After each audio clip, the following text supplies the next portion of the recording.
आपको आपको याद होगा पिछले बार हमने, देखिए सब रिलेटेड है, संबंधित है ये सब बातें। हमने पिछले बार क्या किया था, बोधिसत्व, अरहंत, और क्या किया था हमने, जीवन मुक्ति, जीवन मुक्त कैसा रहता है, स्थित प्रज्ञा कैसा रहता है, ये सब मोक्ष के साथ ही जुड़े हुए कॉन्सेप्ट है। जिनको मोक्ष मिल चुका है, अलग अलग दर्शन के अनुसार वो जीवन मुक्त बनते हैं या अरहंत बनते हैं। जैन के अनुसार, बौद्ध दर्शन के अनुसार बोधिसत्व बनते हैं। ये सब जो मोक्ष मिले हुए जो योगीस रहते हैं वो जीवित व्यक्ति है। ओके, जीवित व्यक्ति है, क्योंकि जब जीवन के अनुसार जब हम जीवित है तभी हम क्रिया करने की क्षमता रखते हैं। एक बार शरीर से प्राण निकल गया तो कर्म करने का अवसर ही नहीं मिलेगा ना, होगा ही नहीं कर्म हमसे। तो जो भी मोक्ष के पाने के जो जितने भी उपाय या तरीके बताए गए हैं वो जीवित रहते हुए, इसीलिए स्थूल शरीर की जरूरत रहती है, जीवित होते हुए करना है। हाँ, मोक्ष मिलने के बाद वो दो तरह के होते हैं, जीवन मुक्त और विदेह मुक्त। हर एक दर्शन कहता है हाँ जीवन मुक्त। ये जीवन मुक्त जो है वो मोक्ष है जो जीवित होते हुए मिलता है। और मैम विदेह, पीपीटी ओपन नहीं हुई।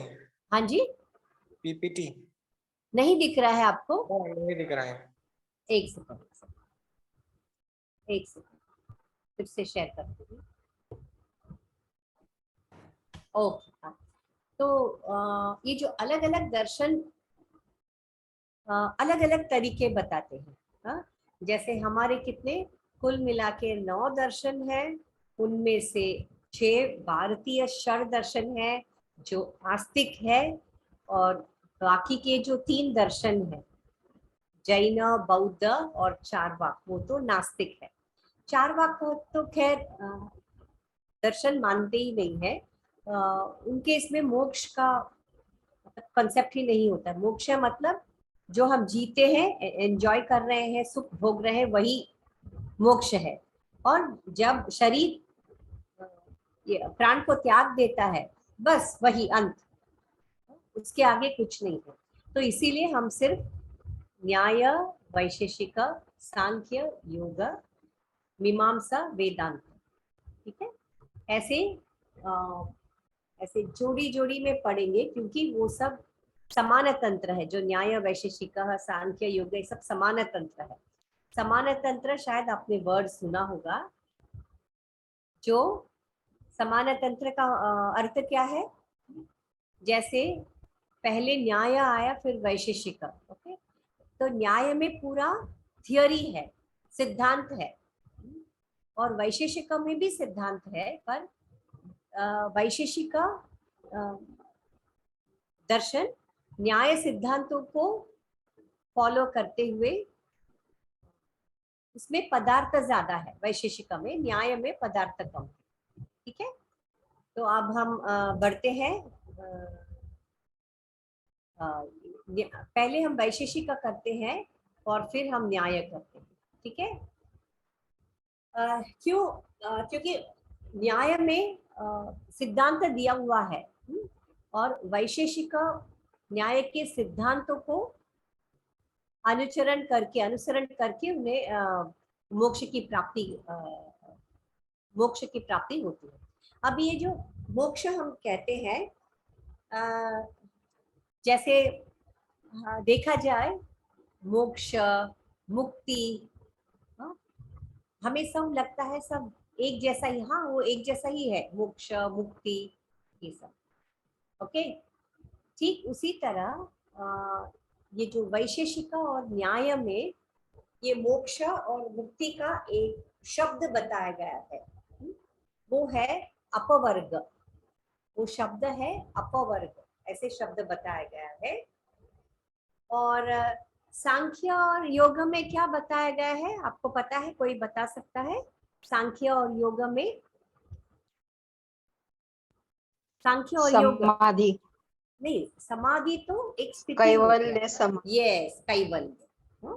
ठीक, ये जो सांख्य और योग में कैवल्य कहा गया, और इसमें मीमांसा वेदांत में वहां पे ये मुक्ति या मोक्ष शब्द आता है, और बौद्ध में अलग, इसमें अलग, इसमें निर्वाण कहते हैं, ठीक है, बौद्ध में निर्वाण ऐसे कहते हैं। और ये बस सारे दर्शन यही कहते हैं, उनका एक कॉमन स्टार्टिंग पॉइंट रहता है, सबका शुरुआत एक रहता है, और सभी दर्शनों का अंत भी एक जैसा रहता है। सभी दर्शन यही कहता है कि यह संसार दुखों से भरा हुआ है, ठीक है। ये सबसे पहले पॉइंट। अगर मान लीजिए आपको कोई दर्शन के बारे में कुछ भी नहीं आता है, पर इतना तो आप लिख सकते हैं, इतना तो बता सकते हैं, कोई भी दर्शन के बारे में पूछेंगे तो सारे दर्शन यही कहते हैं, यह संसार दुखों से भरा हुआ है। और दूसरा, सारे दर्शन क्या कहते हैं, इस दुख का हम इस दुख से, दुख का कारण क्या है, कहते हैं अविद्या। अविद्या मतलब अज्ञान, मतलब ज्ञान ही नहीं है, अविद्या है। तो ये अविद्या के वजह से हमें दुख हो रहा है। फिर सारे दर्शन एक ही कहते हैं कि यह दुख से बाहर निकलने का मार्ग है। अच्छा, वो मार्ग है, अलग अलग बताया गया है। अगर हम इस दुख से बाहर निकलना है तो हमें सबसे पहले क्या करना है, ये सारे दर्शन के लिए कॉमन बातें बता रहे हैं। अज्ञान को दूर करना, अज्ञान को दूर करने के लिए क्या करना है, सही ज्ञान को प्राप्त करना है। हम सही ज्ञान को प्राप्त करके अविद्या को दूर करते हैं, और अब जैसे ही अविद्या दूर हो जाती है, हमें पता चलता है इस संसार में, इस शरीर के वजह जैसे हम बार बार हम जन्म लेते हैं, जैसे ही हमें सही ज्ञान प्राप्त होता है तो हमें पता चलता है कि हम जैसे ये अलग अलग शरीर में हम जन्म लेते हैं, फिर हम मरते हैं, फिर दूसरा जन्म लेते हैं, ऐसे हो रहा है। ये अविद्या दूर होने से ये हो जाएगा, वो अंत हो जाएगा, वो जो चक्र है ना, चक्र का अंत हो जाएगा, और उस स्थिति में हमें मोक्ष प्राप्त होती है। ओके, ठीक, हम वैशेषिक में देखते हैं। वैशेषिक सूत्र में महर्षि ने क्या कहा है, वैशेषिक का किसने लिखा है, किसने लिखा है, किसने शुरुआत किया है, किसको याद है? पिछले सेमेस्टर में मैंने सिखाया था, न्याय गौतम ऋषि और वैशेषिक कानड़। ओके, मोक्ष के स्वरूप में बताते हुए कहते हैं कि सभी प्रकारों के कर्म के अंत हो जाने पर आत्मा शरीर से संबंध विच्छेद हो जाता है। ओके, तत्फल स्वरूप जीवन मरण के चक्र का अंत हो जाता है, और सभी सुख अंतकाल के लिए समाप्त हो जाते हैं। ये महर्षि यहाँ पे कहते हैं कि हम सारे कर्मों का नष्ट करना होगा, नष्ट करना है। ओके, जैसे ही कर्मों का नष्ट हो जाएगा और आत्मा और शरीर का संबंध टूट जाएगा, और जैसे ही आत्मा शरीर का संबंध टूटता है, हम ये जीवन मरण के चक्र से हम बाहर निकल जाते हैं। ना ही दुखों का समाप्त होता है, इवन सुख का भी अंतकाल हो जाता है, वो अलग ही स्थिति है।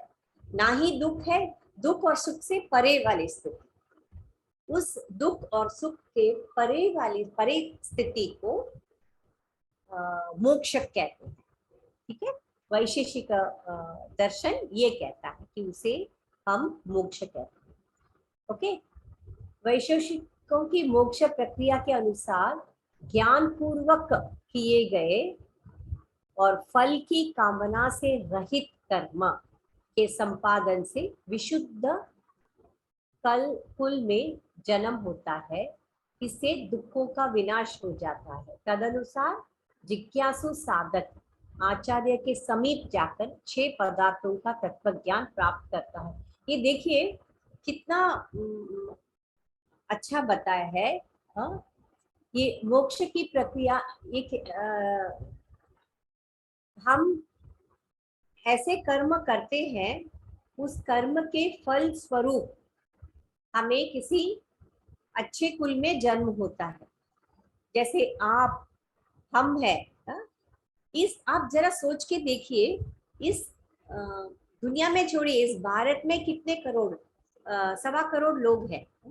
उन 1.25 करोड़ लोगों में से सिर्फ हमें सूझा कि हमें योगा सीखना है या दर्शना सीखना है, शास्त्र सीखना है ना?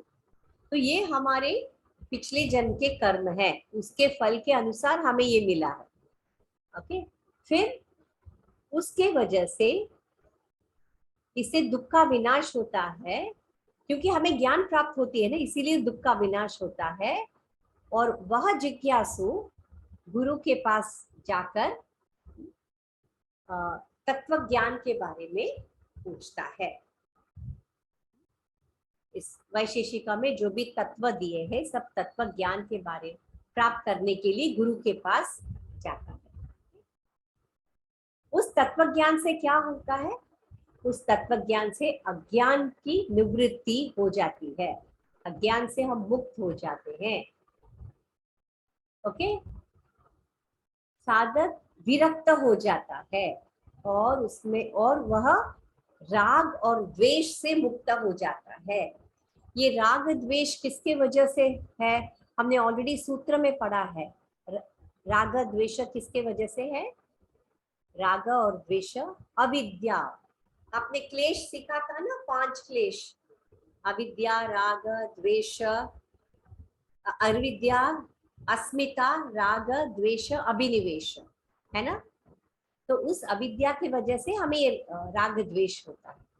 तो वो राग द्वेष से भी मुक्त हो जाता है, अभाव, एब्सेंट रहता है, उसके अंदर नहीं होता है।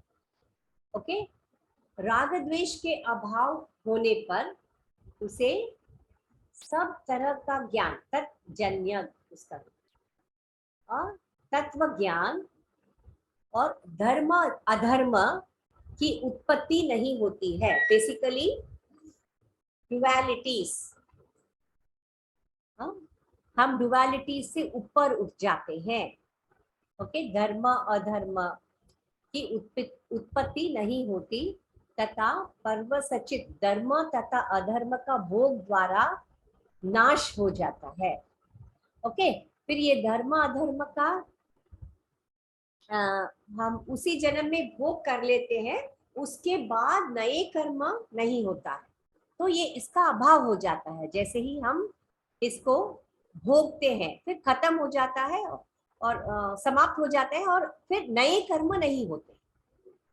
ओके, राग द्वेष का अभाव होने पर इस प्रकार इस स्थिति में केवल निवृत्ति रूप में धर्म शेष रह जाता है, क्योंकि धर्म से ही ज्ञान, सही ज्ञान प्राप्त होती है। ओके, धर्म शेष रह जाता है कि अज्ञान पूर्वक किए गए निष्काम कर्म से, ये देखिए निष्काम कर्म, जो निष्काम करते हैं उन्हीं को ऐसे अच्छे जन्म मिलता है। फिर उनके अंदर ये कामना होती है कि मुझे तत्व ज्ञान प्राप्त कर लूं। ओके, निष्काम कर्म से उत्पन्न होता है। निष्काम कर्म मतलब ये भगवत गीता में बताया गया है, कर्म की फल की इच्छा न करते हुए जो हम कर्म करते हैं उसे निष्काम कर्म कहते हैं, उत्पन्न होता है। ओके, निवृत्ति रूप धर्म भी संतोष, सुख तथा शरीर आदि का सम्यक ज्ञान कराकर एवं तत्व ज्ञान से उत्पन्न होने वाले आनंद का अनुभव कराकर समाप्त हो जाता है। ठीक है, आखिर में क्या होगा, धर्म शेष रहता है। फिर उस ज्ञान के वजह से वह योगी निष्काम कर्म उसे करने की इच्छा होती है और उसे ये संतोष, सुख और शरीर, इसका जो ज्ञान है, यह धर्म उसका ज्ञान कराता है, उसके सुख का ज्ञान कराता है। फिर आखिरी में क्या होता है, अंत में तत्व ज्ञान से उत्पन्न होने वाले आनंद का अनुभव कराकर, जो तत्व ज्ञान से जो आनंद मिलता है उसका अनुभव कराता है, फिर वह समाप्त हो जाता है। इस प्रकार वैशेषिक में धर्म के दो स्वरूप माने जाते हैं, वो है प्रवृत्ति स्वरूप और दूसरा है निवृत्ति। दो रूप है धर्म के, ओके, प्रवृत्ति रूप तथा निवृत्ति रूप। ओके, अब ये प्रवृत्ति रूप धर्म में क्या होगा, प्रवृत्ति रूप में ही संसार भावना का निमित्त बनता है। ओके, इसके विपरीत निवृत्ति रूप में धर्म द्वारा जन्म मरण रूप संसार चक्र की निवृत्ति हो जाती है। ये प्रवृत्ति रूप में जैसे हमें संसार में आना है, उसका साकार रूप होता है इसमें प्रवृत्ति रूप के में। वेरेस निवृत्ति रूप में क्या होगा, ये जन्म मरण रूप संसार से, इस चक्र से हम बाहर निकल जाते हैं। इसीलिए धर्म को दो रूप माना गया। इस निवृत्ति धर्म के द्वारा परमार्थ दर्शन से उत्पन्न सुख की प्राप्ति, इसमें परमार्थ की दर्शन होने की वजह से सुख मिलता है, उसकी प्राप्ति होती है। ओके, इस परमार्थ दर्शन से प्राप्त सुख की स्थिति को जीवन मुक्ति, मैंने कहा ना हर एक दर्शन में ऐसे आता है जीवन मुक्ति। जीवित होते हुए जो उस योगी को जो मोक्ष मिलता है उसे जीवन मुक्ति कहते हैं, जीवन मुक्ति स्थिति कहा गया है। ओके, कर्म भोग के समाप्त हो जाने पर जब जीव का पुनर्जन्म नहीं होता, जो जीवन मुक्त हो जाता है, जब तक उसके पूर्व जन्म के संस्कार रहते हैं तब तक वो जीवित रहता है, लेकिन उसके कर्म के उसके बाद में भी उसका नित्य कर्म करना पड़ता है।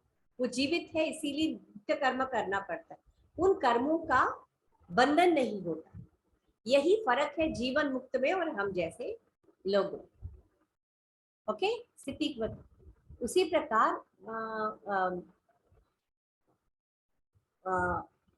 ओके हो जाने पर जीव का पुनर्जन्म नहीं होता। यह शरीर का अनुत्पाद भी वैशेषिक के अनुसार विदेह मुक्ति की स्थिति है। इसके बाद जब वो शरीर त्याग देता है उसे विदेह मुक्ति कहते हैं। मोक्ष की स्थिति को बताते हुए कहते हैं कि उसी प्रकार धर्म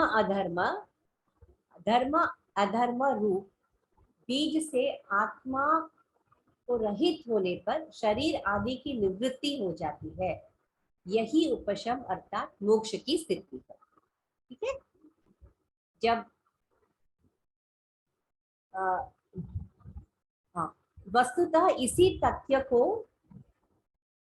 सर्वज्ञ ने न्याय सार में वैशेषिक मत का पूर्व पक्ष के रूप में स्थापित किया है। जैसे मैंने कहा था, न्याय और वैशेषिक दोनों समान तंत्र है, तो उसमें जो मोक्ष का जो सिद्धांत दिया है वही यहाँ पर भी फॉलो करते हैं। ठीक है, जिसके अनुसार मोक्ष एक ऐसी अवस्था है जिसमें आत्मा के समस्त विशेष गुणों का नाश हो जाने पर प्रलय काल में आकाश की स्थिति के बाद ही आत्मा सर्वदा के लिए अपने स्वरूप मात्र में स्थित हो जाती है। इसमें भी वही कहा गया है, सब गुणों को, सबको जब विदेह मुक्ति होती है, जब शरीर त्याग देते हैं उसके बाद सब कुछ सब गुणों का नाश हो जाता है और उस स्थिति को, जब वो आत्मा अपने स्वरूप मात्र में स्थित है, उस स्थिति को मोक्ष कहते हैं। ठीक है, ये वैशेषिक अनुसार मोक्ष का स्वरूप है। अब हम देखते हैं न्याय। ये देखिए, न्याय वाला थोड़ा सा लंबा होगा क्योंकि न्याय में जो दिया है वही वैशेषिक में पूरे अलग तरीके से दिया है। जैसे सांख्य योग में सांख्य का मैं बताऊंगी और योग का भी वही है, पर सिर्फ योग में आपको सूत्र को ऐड करना है। जो सूत्र मैंने बताया था उसको ऐड करना है, बस उतना ही। ओके, अब न्याय दर्शन में क्या कहा गया है, अब देखते हैं। न्याय दर्शन में ये कहा गया है कि दुख निवृत्ति एवं तत्फल स्वरूप और सुख शांति की प्राप्ति ही मोक्ष है। वो कहते हैं कि दुख निवृत्ति, दुख से जब हमें निवृत्ति होती है और सुख शांति प्राप्त होती है, उसे मोक्ष कहते हैं।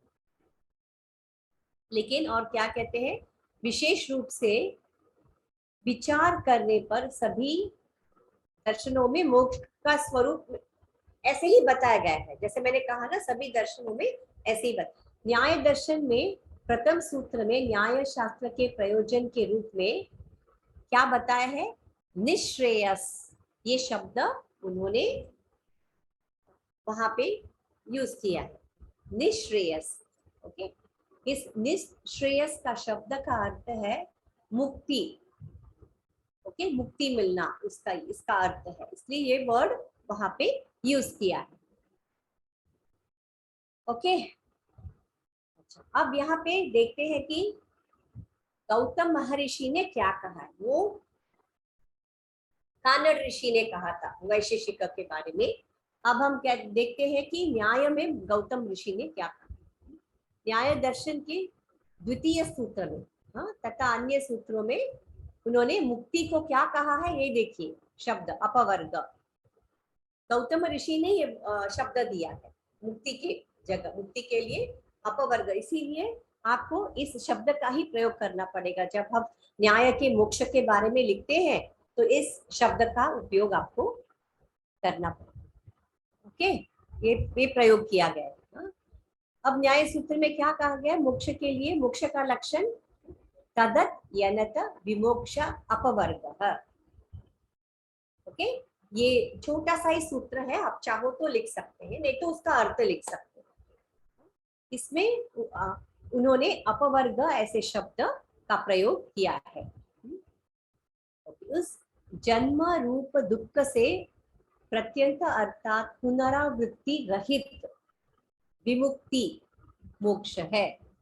मतलब जन्म मरण के बाहर निकलना है। एक सेकेंड है, एक सेकेंड। तो ऐसे कहा गया है कि मोक्ष की स्थिति का निरूपण करते हुए भाष्यकार, वात्स्यायन भी भाष्यकार है, वो भी यही कहते हैं ना, मोक्ष की स्थिति को प्राप्त कर लेने पर उत्पात जन्म का त्याग हो जाता है, मतलब पुनर्जन्म नहीं होता है। ओके, दूसरा जन्म ग्रहण नहीं करना पड़ता है, इसी को मोक्षावस्था कहते हैं। यह मोक्षावस्था अविनाशी अपवर्ग, ये देखिए, ये शब्द का प्रयोग आपको करना पड़ेगा जब आप न्याय के संबंध में आप लिख रहे हैं तो। ओके, यह अवस्था सर्वथा भय रहित, जरा रहित, ये देखिए क्या बताया है, सिम्टम्स बताया है, भय रहित, जरा रहित, शाश्वत, ब्रह्म स्वरूप एवं क्षेम। क्षेम मतलब वहां पे दुख का परिभाषा ही नहीं है, कोई जानता ही नहीं है उस स्थिति में दुख क्या होता है, वैसे स्वरूप। ओके, उस अवस्था को अपवर्ग कहते हैं। भय रहित, भय नहीं है, जरा मतलब वृद्धावस्था नहीं है, बुढ़ापा नहीं है, शाश्वत हमेशा के लिए है, और ब्रह्म स्वरूप के अपने स्वरूप में स्थित रहता है। ओके, उसे मोक्ष की स्थिति कहते हैं, अपवर्ग। ओके, अभी न्याय भाष्य में क्या कहा गया है, वहां पे मोक्ष के लिए 5 विशेषण का प्रयोग करते हैं। ओके, वो 5 विशेषण क्या है?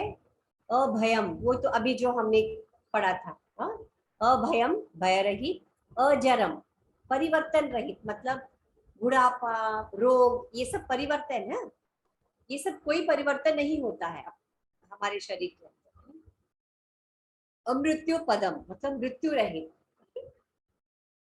ब्रह्म तथा क्षेम प्राप्ति, हमेशा के लिए कल्याण, कल्याण ही कल्याण। हाँ? तो इन 5 विशेषण का प्रयोग किया है। ओके, वाचस्पति मिश्रा ने भी कहा है, तथ्य प्रतीक, इस पर टीका करते हुए अत्यंत सुंदर व्याख्या उन्होंने किया है। क्या वाचस्पति मिश्रा ने क्या कहा है? अनुसार अभयम, ओके, के द्वारा यह द्योतित किया गया है कि मोक्ष की अवस्था में पुनर्जन्म का भय नहीं रहता है। अजरम, सेम, ये कहा गया है कि उस हमारे शरीर में परिवर्तन, बुढ़ापा नहीं आता है। और मोक्ष उस ब्रह्म की अवस्था से भिन्न है। ओके, जिससे कुछ लोग नाम रूप के रूप में परिणत होता हुआ मानते हैं।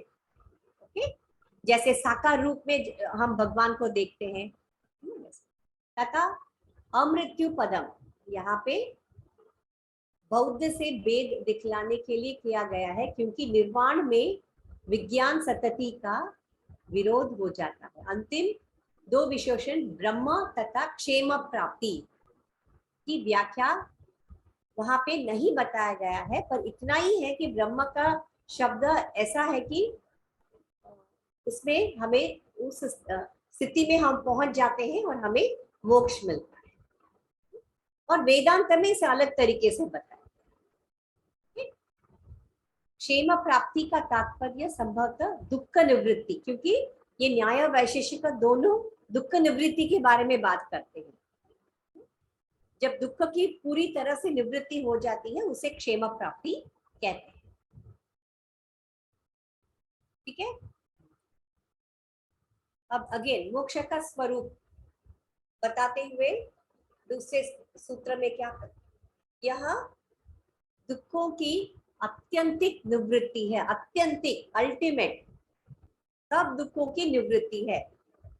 आपने देखा होगा अभी तक जितने भी दर्शन आपने पढ़ा है, सब में देखा होगा कि दुख की निवृत्ति का मार्ग बताया गया है। सिर्फ ये अंतर ये है कि हर एक दर्शन में मार्ग अलग अलग बताया गया है। ओके, अत्यंतिक निवृत्ति है, अर्थात यह दुखों का ऐसा नाश है कि भविष्य दुखों का अनंत काल के लिए नाश है। अनंत काल के लिए दुखों का नाश बताया। फिर और क्या बताया गया है? भाष्य करते हुए वात्स्यायन ऋषि कहते हैं कि जब तत्व ज्ञान द्वारा मिथ्या ज्ञान का नाश हो जाता है, उसके फल स्वरूप सभी दोष समाप्त हो जाते हैं। ओके, दोषों के समाप्त हो जाने से कर्म करने की प्रवृत्ति भी समाप्त हो जाती है। जब दोष ही नहीं रहे फिर कर्म कैसे करेंगे, है ना?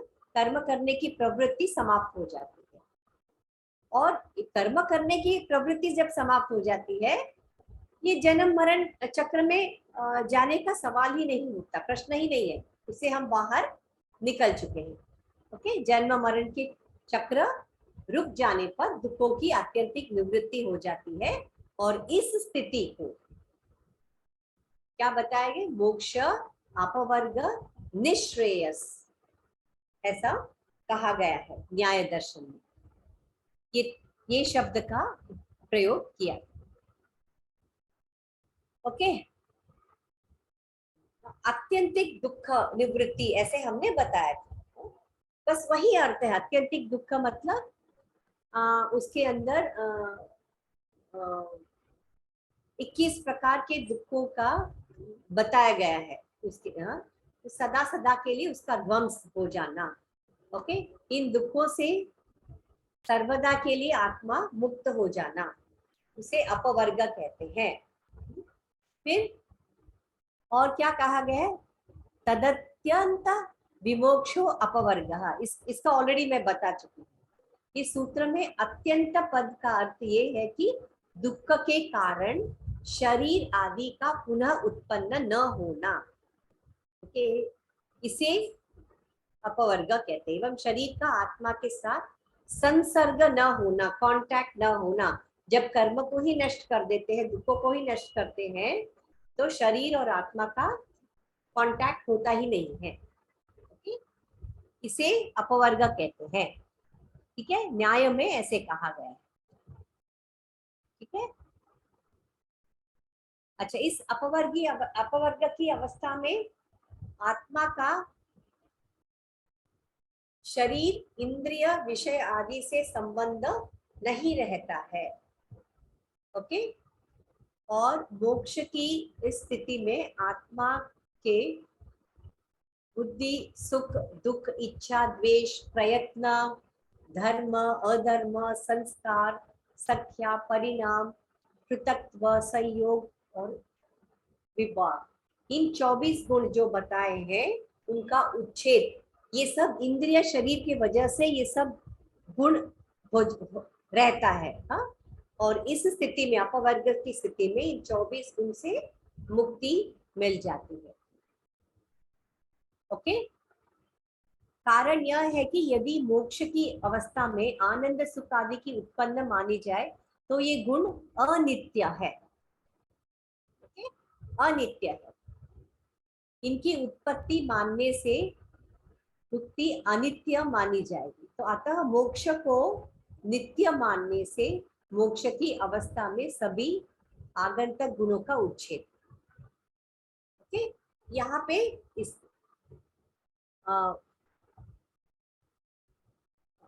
यही कहा गया है कि सभी दुखों का जब अभाव होता है तब उसे मोक्ष कहते हैं, ओके।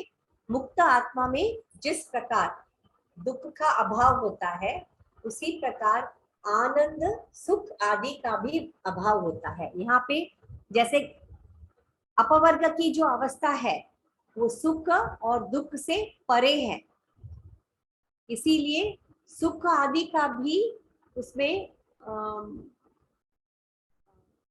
अवस्था नहीं मिलेगी, उसमें सुख का भी अंत बताया गया है, ओके।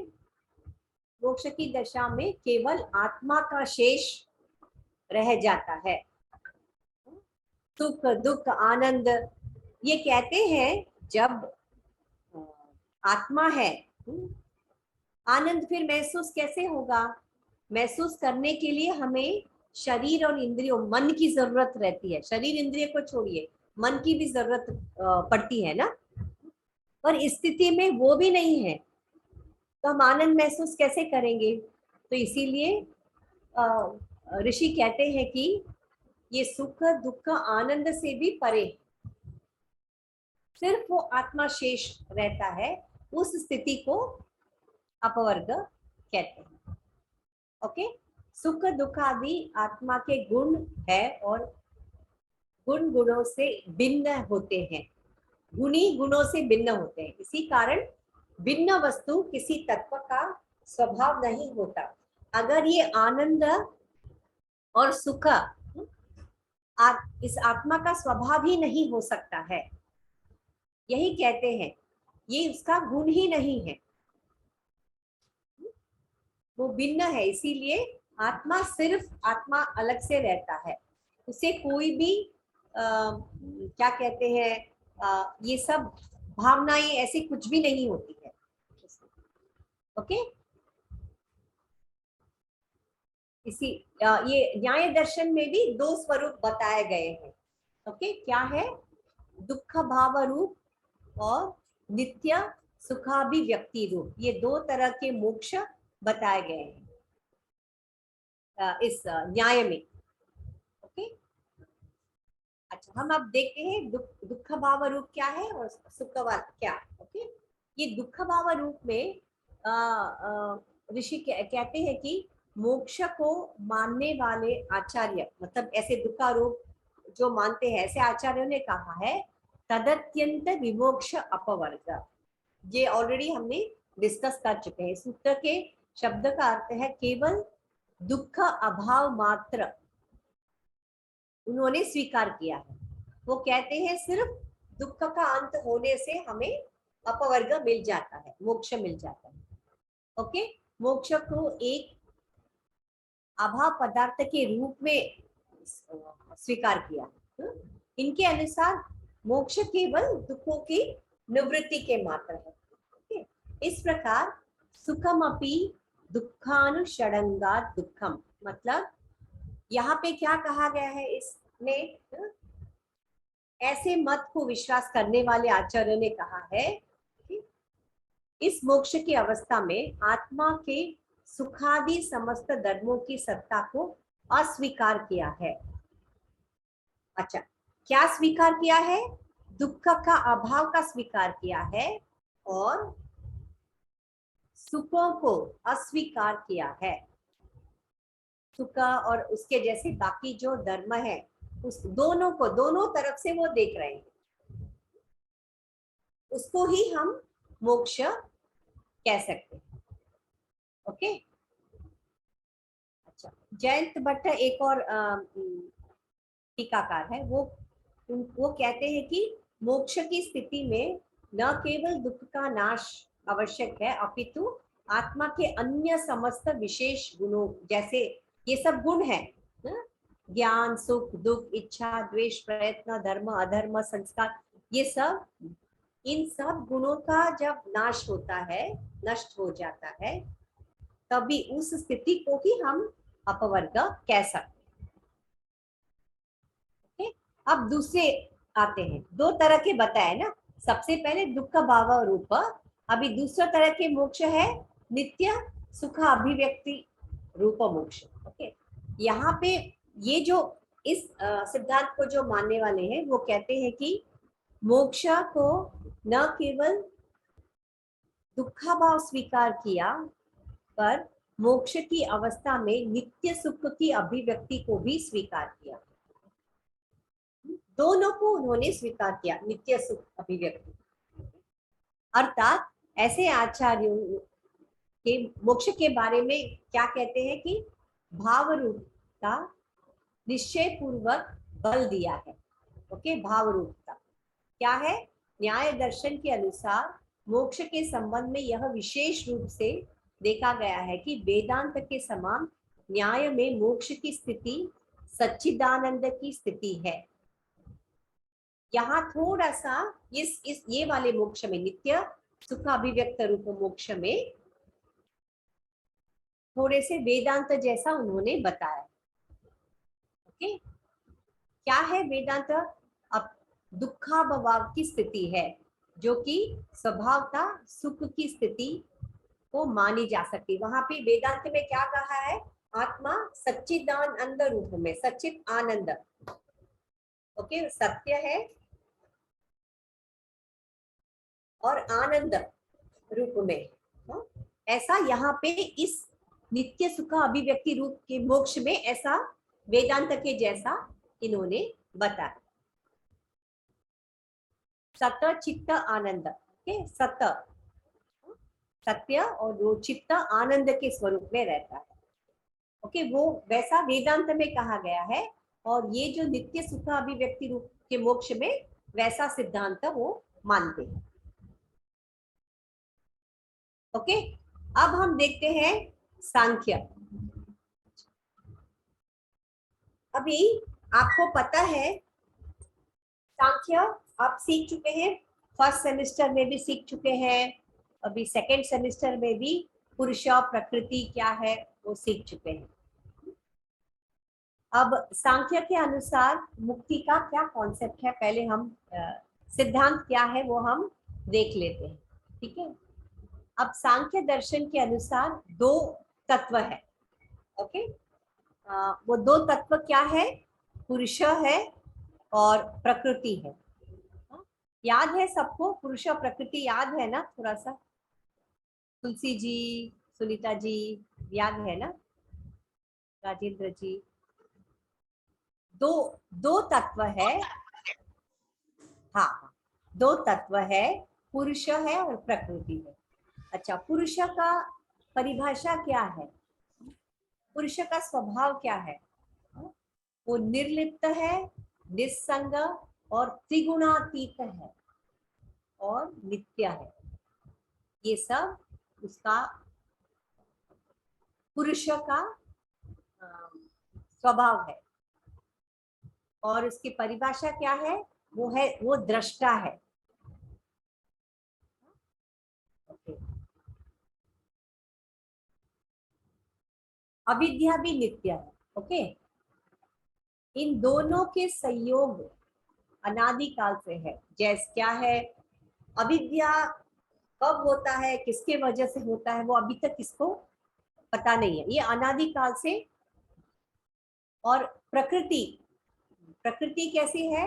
वो जड़ है और नित्य है। ओके, जड़ है और नित्य है।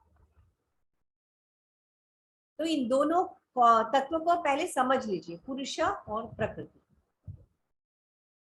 अच्छा, पुरुष का जो प्रतिबिंब प्रकृति के ऊपर पड़ता है।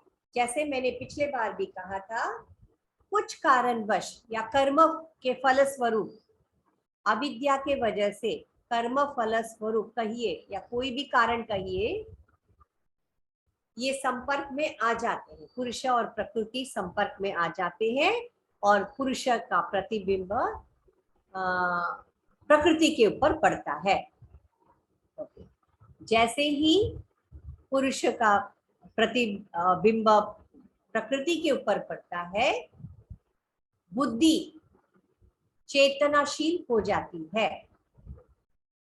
ओके। इसका मैंने डायग्राम, एक चार्ट मैंने आपको दिया था, प्लीज उस चार्ट को वापस देखिए, बार बार देखिए उस चार्ट को। जैसे ही इसका प्रतिबिंब इसके ऊपर पड़ता है तो तुरंत ही वो बुद्धि, अब तक जो उसके अंदर चेतना ही नहीं थी, सिर्फ रजस के वजह से उसमें क्रिया दिख रही थी अंदर से, वो भी रजस के वजह से, पर चेतना नहीं थी। पुरुषों के संपर्क में आने की वजह से बुद्धि को चेतना मिल जाती है और बुद्धि ऐसे समझने लगती है कि मैं क्रियाशील हूँ, मेरे अंदर चेतना है। वह चेतना रियल चेतना नहीं है, असली चेतना नहीं है, वो पुरुष का प्रतिबिंब है जो उस पर पड़ा है। ओके। व्युत्क्रम रूप से बुद्धि के स्वरूप का आभास पुरुष पर पड़ता है। ओके। जैसे पुरुष का प्रतिबिंब इसके ऊपर पड़ता है, संपर्क में आने से वापस उस प्रतिबिंब को देख के जो बुद्धि के ऊपर पड़ता है,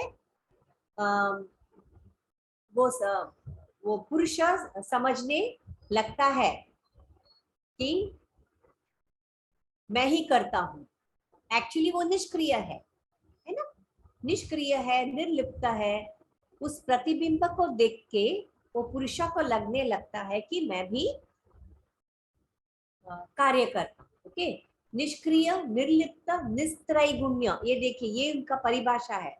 निष्क्रिय है, वो कोई क्रिया नहीं करता है, वो निर्लिप्त है, वो त्रिगुणास के परे है, उसके अंदर त्रिगुणा है ही नहीं। ऐसा पुरुष अपने प्रतिबिंब बुद्धि के ऊपर देखकर, हाँ, वो पुरुष ये समझने लगता है कि वो करता है, मैं करता हूँ, मैं भोगता हूँ। ओके। मैं आसक्त हूँ, ऐसे वो खुद के प्रतिबिंब को देख के पुरुष को ऐसे लगने लगता है। ओके।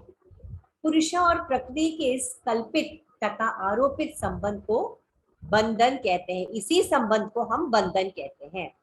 यह अविद्या की वजह से इस बंधन स्थापित हुआ है। ओके। इसी बंधन को दूर करने के लिए पुरुष का अपने आप को पहचानना, प्रकृति को अपने स्वरूप का ज्ञान हो जाना ही विवेक बुद्धि है। तो सही ज्ञान, ये तो अविद्या है। अविद्या को दूर करने के लिए सही ज्ञान प्राप्त करना है। पुरुष को। तो पुरुष को अपने आप को पहचानना है और सही ज्ञान प्राप्त करना है। ओके, उसे विवेक का ज्ञान कहते हैं, विवेक का बुद्धि। ये देखिए योगा में भी हमने ये सीखा था विवेक का ज्ञान। ओके, यहाँ पे विवेक का बुद्धि कहते हैं। इस विवेक का बुद्धि की स्थिति को ही मुक्ति कहते हैं। अब हम सांख्य के बारे में पढ़ रहे हैं। पुरुषों को मुक्त करने के लिए प्रकृति नाना प्रकार के उपायों का रचती है। वो नाना तरह की उपाय रचती है, मतलब कि पुरुषों को मुक्त कैसे हो। पुरुष ही उसके लिए स्वामी है, तो स्वामी को स्वामी के लिए ही वह कार्य करती है पुरुष प्रकृति। ओके, मुक्ति एक जन्म के प्रयत्न से मिलना, अब ये तो स्वाभाविक है, सबको पता है। एक जन्म में प्रयत्न करने से किसी को मुक्ति नहीं मिलती है। हमें बहुत प्रयत्न करना है, बहुत प्रयत्न कर करके जब निष्काम कर्म, जैसे कहा था उसमें न्याय वैशेषिक में, निष्काम कर्म के जब हम स्थिति में आते हैं तब हमें अगला अच्छा जन्म मिलेगा, तब हम इस तरफ जा सकते। ओके, अपने प्रभुत्व के बल से तथा धर्म अधर्म आदि बुद्धि के आगे भावों की सहायता से प्रकृति एक शरीर को छोड़कर अन्य शरीर को धारण करती है। और उसके भिन्न भिन्न शरीर धारण करने का भी एकमात्र उद्देश्य है। ये प्रकृति क्यों इतना करती है? पुरुष को बंधन से छुड़ाना। किसी कारणवश पुरुष प्रकृति के संपर्क में आ गया है और प्रकृति को, उस बंधन को तोड़ना है।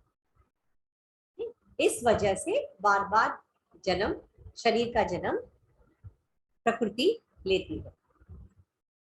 ओके, तब अन्य शरीर जाने के लिए, अब देखिए, अब एक शरीर से दूसरा शरीर जाना है।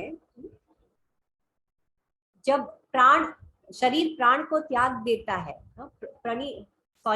प्राण शरीर को त्याग देता है, उसके साथ साथ, वो आत्मा के साथ साथ एक सूक्ष्म शरीर भी बोला गया है। इस सूक्ष्म शरीर के अंदर चित्त, मन, बुद्धि, अहंकार, इंद्रियां, ये सब इस सूक्ष्म शरीर के अंदर होता है। जब आत्मा शरीर को त्याग देता है, इस सूक्ष्म शरीर के साथ ही निकलता है। क्यों निकलता है? वह दूसरे शरीर को प्राप्त करने के लिए। यह सूक्ष्म शरीर, उसमें ये सब है, महत, अहंकार, इंद्रियां, पंच महाभूत, तन्मात्रा, ये सब है। आप फिर से वो चार्ट देखिए, मैंने जो चार्ट दिया था, अगर आपको याद है तो वो देखिए। तो इन सारे तत्व है, 23 तत्व है इसमें। ओके, इन 23 तत्व के साथ ही वो निकल जाता है और फिर वो किसी और स्थूल शरीर में आसक्त नहीं होता। इसमें स्वतंत्र रूप से भोग नहीं होता। अभी आत्मा स्वतंत्र रूप से वो भोग नहीं कर सकती, उसे शरीर इंद्रियों की जरूरत होती है।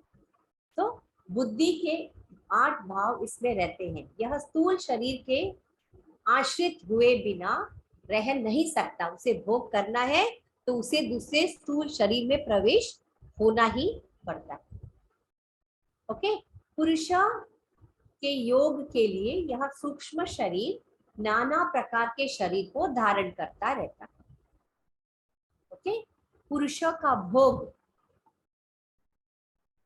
करने के लिए यही सूक्ष्म शरीर एक शरीर, स्थूल शरीर से दूसरे स्थूल शरीर ऐसे करता रहता है। ठीक है, अब क्या करें?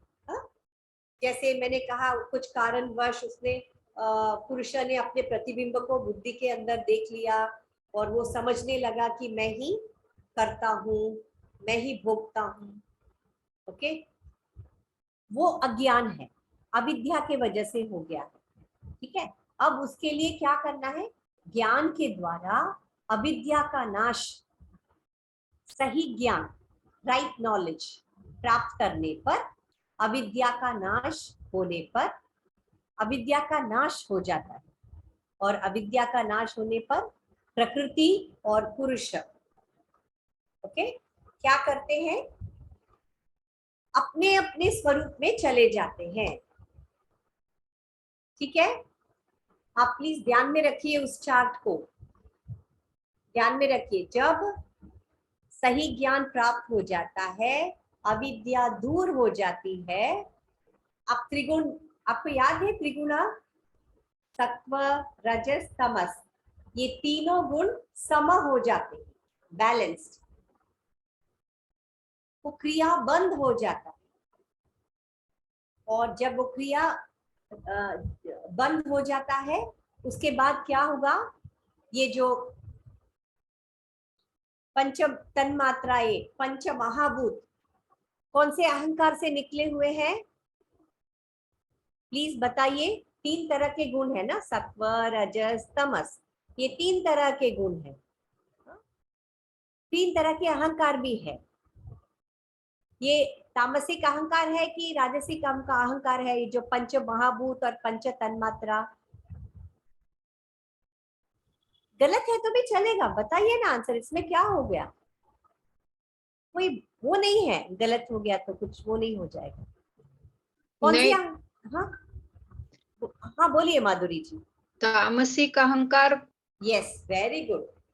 ये पंच महाभूत और पंच तन्मात्रा तामसिक अहंकार से निकला हुआ है।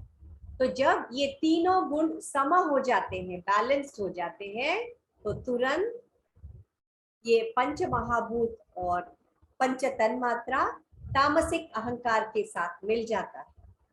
और इंद्रिया, मन कौन से अहंकार से निकला हुआ है? सुनीता जी, तुलसी जी, कोई भी बताइए, कौन से अहंकार से निकला हुआ है? राजसिक। नहीं, राजसिक नहीं, सात्विक अहंकार। वेरी गुड माधुरी जी, आप तो थोड़ा कम्युनिकेट कर रहे हैं। सब प्लीज कम्युनिकेट कीजिए, गलत का मत सोचिए। हम गलत सही सोचेंगे ना तो फिर हम कुछ सीखेंगे ही नहीं। गलत है तो भी चलेगा। ये सात्विक अहंकार से निकला हुआ है। मन, पांच कर्मेंद्रिया, प्लीज आप उस चार्ट को देखिए, पंच ज्ञानेन्द्रिय, ये सात्विक अहंकार से निकला हुआ है। जैसे कि वो तीन सम हो जाते हैं, ये तीनों वापस उस अहंकार में मिल जाता है। और अहंकार के ऊपर कौन है? महत बुद्धि। ठीक है, फिर वो महत बुद्धि के साथ मिल जाता है, और वो महत बुद्धि वापस प्रकृति के साथ मिल जाता है। तो वो वही कहा गया है यहाँ पे, वो दोनों अपने अपने स्वरूप में, जैसे बुद्धि वापस प्रकृति में मिल जाता है। आप थोड़ा सोचिए, आपके सामने आईना रखा है और आईने में आप अपना प्रतिबिंब देख रहे हैं। आईना को हटा देंगे तो आप अकेले खड़े रहेंगे ना, वहां पे अकेले खड़े हैं। ठीक उसी तरह जैसे बुद्धि के ऊपर पुरुष का प्रतिबिंब पड़ रहा है, और जब ये तीनों गुण समा हो जाते हैं, वो बुद्ध भी प्रकृति के साथ मिल जाती है। अब वो प्रतिबिंब कहाँ गया? वो दिख ही नहीं रहा है।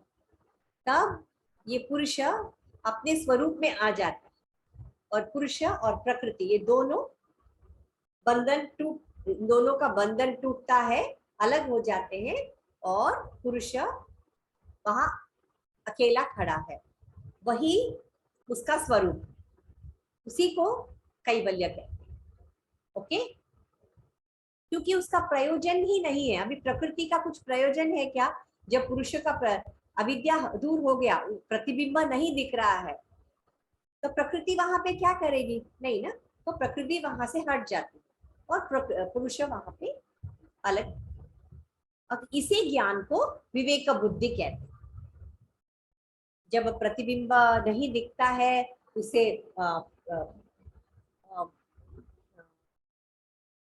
उस पुरुष को आत्म साक्षात्कार होता है कि मैं कर्ता भोक्ता नहीं हूं, मैं तो सिर्फ एक दृष्टा हूं। उस बुद्धि को विवेक बुद्धि कहते हैं। यह विवेक बुद्धि उत्पन्न होता है। विवेक बुद्धि प्राप्त होने से पुरुष अपने स्वरूप को पहचान लेता है। वह अपने स्वरूप को पहचान लेता है और अपने को निर्लिप्त निस्संग समझने लगता है। तब सृष्टि का कोई प्रयोजन नहीं रहता है। ठीक है, सृष्टि का कोई प्रयोजन, प्रकृति को सृष्टि के उद्देश्य के पूर्ति हो जाने पर प्रकृति विरत हो जाती है और पुरुष कैवल्य को प्राप्त होता है। प्रकृति वहां से हट जाती है और पुरुष कैवल्य को प्राप्त हो जाता है। ओके, यहाँ पे एक है, देखिए, कैवल्य को तो प्राप्त हो चुके हैं, लेकिन अभी भी जैसे मैंने कहा जीवित है। क्यों जीवित है?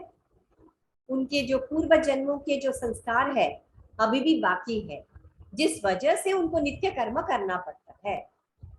कि संस्कारों के विद्यमान रहने के कारण उसी समय जब इस पूर्व संस्कार सब समाप्त हो जाता है, तब उनका शरीर नष्ट हो जाता है। ओके, जब शरीर तब उसको विदेह कैवल्य कहते हैं। जब वो जीवित है, जब संस्कार शेष है, पूर्व जन्मों के संस्कार शेष है, उसे जीवन मुक्ति अवस्था कहते हैं। okay? इसे विदेह कैवल्य कहते हैं, इसे जीवन मुक्ति, ऐसे शब्द। अभी विवेक बुद्धि प्राप्त होने के अनंतर भी भोगों के द्वारा प्रारब्ध धर्म दाह पर्यंत चलता ही रहता है। मतलब जब तक शरीर का दाह संस्कार दहन नहीं होता है तब तक ये चलता रहता है। ओके, पश्चात निरपेक्ष, फिर बाद में वो अपने आप को दृष्टा ही, वो पुरुष अपने आप को दृष्टा ही समझता है, जो ही उनका स्वरूप है, असली स्वरूप है। साक्षी होकर, दृष्टा साक्षी, यही उनका गुण है। ओके, पुरुष प्रकृति को सिर्फ देखता है। अभी पुरुष को कोई फर्क नहीं पड़ता, वो सिर्फ प्रकृति को देखता है और प्रकृति वहां से निकल जाती है। ओके, वह पुनः प्रकृति के बंधन में नहीं पड़ता है, इसी को कैवल्य कहते हैं। अब थोड़ा सा और बचा है, मैं क्या करूं,